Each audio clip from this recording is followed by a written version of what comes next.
Hey, I'm Harper minus 25 years old, a marketing exec in New York City. But let me take you back to where it all started in good old suburban America. Growing up, I was the classic firstborn, eager to please, full of dreams. Then Jake came along, my little brother. At first, I was excited to be a big sis. But man, did things change. Jake wasn't your typical toddler. His tantrums were legendary, full-on meltdowns over the smallest things. Sarah, can you keep it down? Jake's trying to sleep, Mom would say, even when I was quietly doing homework. But Mom, I have a big test tomorrow. Please, Sarah, you know how he gets when he's tired. It was always about Jake, his knees, his moods, his everything. Don't get me wrong, I loved him, but it felt like I was fading into the background of my own life. My saving grace. Grandma Thompson, she was a saint. Every birthday, she'd call without fail. "Happy birthday, my little star," she'd say, her voice warm over the phone. "Thanks, Grandma," I'd reply, grateful that someone remembered. "Oh, sweetie, your parents love you. They're just preoccupied." Preoccupied. That's one way to put it. Try telling that to 16-year-old me, sitting alone on my sweet 16 while my parents were out handling another one of Jake's cool incidents. "We'll celebrate this weekend, honey," Dad promised when they finally got home. Spoiler alert, we didn't. But it wasn't all bad. I threw myself into school, determined to be noticed. Fast forward to high school graduation. I'm valedictorian, standing at the podium, scanning the crowd for my family. Mom and Dad were there, but distracted as always, trying to keep Jake from causing a scene. "Congratulations, Sarah," Mom said afterward, but her eyes were on Jake, who was tugging at her sleeve. "Thanks, Mom. Did you hear my speech?" "Oh, of course, sweetie. It was nice. Nice. That's all I got." That summer was a blur of college prep and more Jake drama. By the time August rolled around, I was counting down the days until I could leave for college. The day finally came, car packed, goodbyes said. As I hugged Grandma, she slipped something into my hand, a small box. "Open it when you get there," she whispered. "And remember, you're destined for great things, Sarah." Driving away, watching my house disappear in the rearview mirror, I felt a mix of excitement and relief. College was my chance to start fresh, to finally be seen for who I was.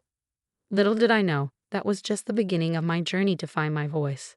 But that's a story for another day. For now, I was just a girl with a car full of dreams, heading toward a new chapter. Life in New York City? A whole different ball game. I hustled my way up to marketing executive, and for the first time, I felt like I was truly being seen. My phone buzzed. It was Michael, my boyfriend. "Hey babe, we still on for dinner tonight?" "You bet.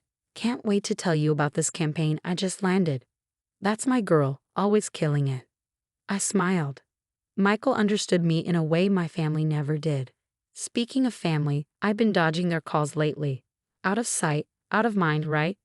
Wrong. My phone lit up again. Mom's number. "Sarah, it's about Grandma." My heart sank. What happened? "She passed away last night. The funeral's this weekend." It felt like someone had punched me in the gut. Grandma was gone. The one person who always remembered me. "I'll be there," I managed to say. The trip back home felt like stepping into a time warp. Same old house, same old drama. "Sarah, you're here." Mom rushed to hug me. "Hey, Mom," I replied, hugging her back, feeling strangely out of place. Dad appeared, looking older than I remembered. "Good to see you, kiddo." Jake lurked in the background, barely acknowledging me. The funeral was a blur of tears and whispered condolences, but it was the reading of the will that truly shattered everything. "To my beloved granddaughter Sarah, the lawyer read, I leave my beach house and a sum of $500,000. You could have heard a pin drop. Then all hell broke loose. "What? That's not fair," Jake exploded. Mom looked shocked. "Surely there's been some mistake." "No mistake," the lawyer confirmed. "Mrs. Thompson was very clear about her wishes." I sat there stunned. Grandma had left me everything. Jake turned on me, furious. "You were always her favorite. I bet you manipulated her into this." "Excuse me?" I shot back. "I didn't even know about this." Dad tried to calm things down. "Now, kids, let's not fight. Sarah, you'll share with your brother, right?" I couldn't believe what I was hearing. "Share? Are you kidding me?" Mom chimed in. "Sarah, be reasonable. Jake needs this money more than you do. That was the last straw. Years of pent-up frustration came flooding out. Reasonable? When have any of you ever been reasonable with me? My whole life has been about Jake. My birthdays, my achievements, everything ignored because Jake needed attention. That's not true. Mom protested weakly. Isn't it? Where were you on my sweet 16? Or when I gave my valedictorian speech? Always dealing with Jake's latest crisis. Jake sneered. Oh, poor Sarah, always the victim.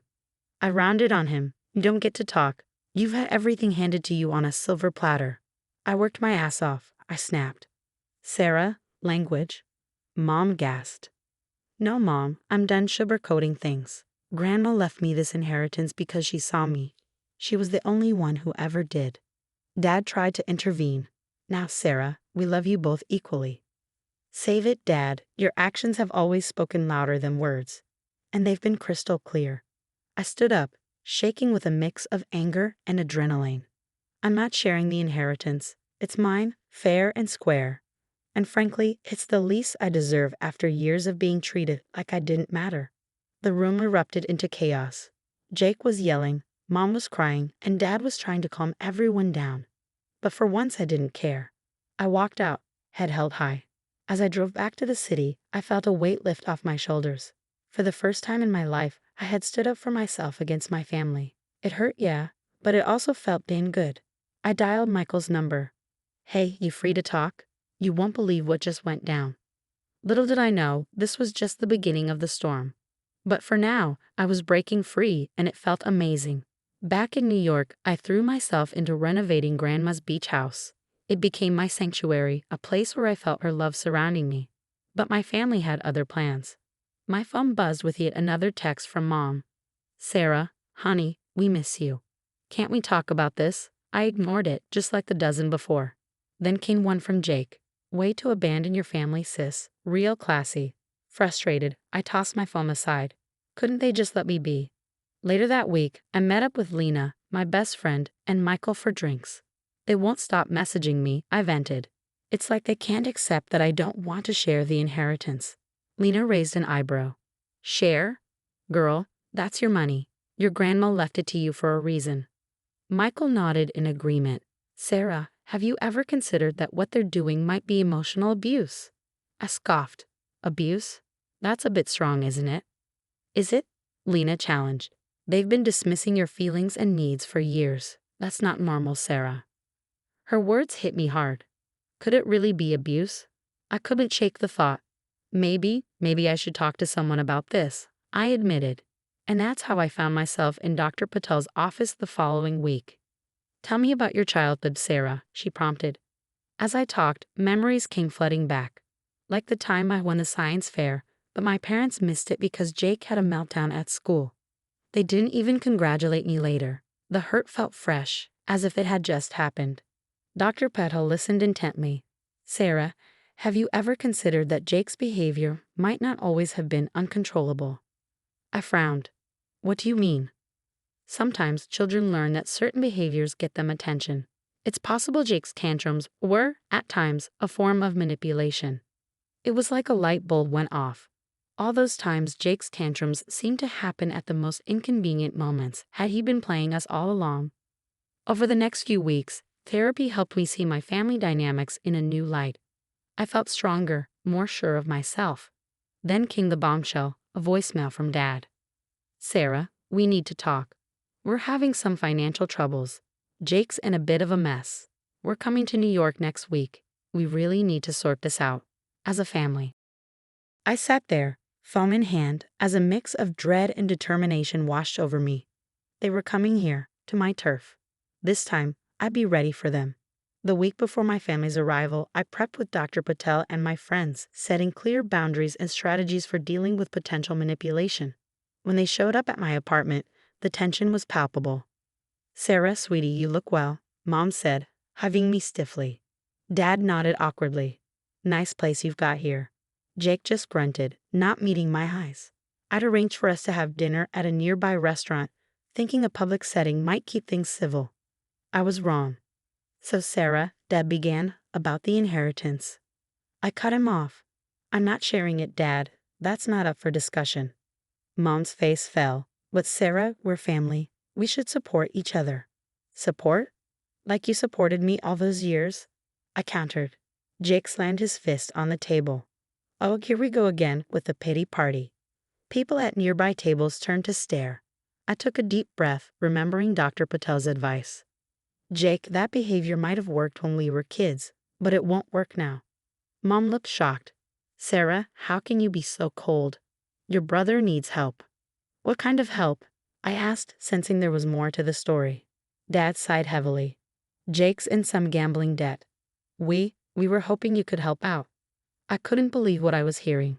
You want me to use Grandma's money to bail Jake out of his gambling addiction? It's not an addiction, Jake protested. I just hit a rough patch. No, I said firmly. I won't enable this behavior anymore. That's when Jake lost it. You selfish. If you don't share, we'll contest the will. We've already talked to a lawyer. The restaurant fell silent. In that moment, I saw my family for who they really were. Get out, I said quietly. All of you, we're done here. As they left, hurling insults and threats, I felt a strange sense of calm. It was over. I was free. In the weeks that followed, I threw myself into work and the beach house renovation. Michael, being a lawyer, helped me secure my inheritance legally, and Lena, along with my other friends, rallied around me. They showed me what real support looked like. On my next birthday, surrounded by my chosen family at the newly renovated beach house, I felt truly happy for the first time in years. Make a wish, Sarah. Lena called as I blew out my candles. I didn't wish for reconciliation with my toxic family. Instead, I wished for continued strength and growth in my new life. Later, I heard through the grapevine that Jake's debts had caught up with him, leading to legal troubles. My parents, stuck in their enabling ways, found themselves socially isolated and financially strained. The story of Sarah's journey to break free from her toxic family has come to an end.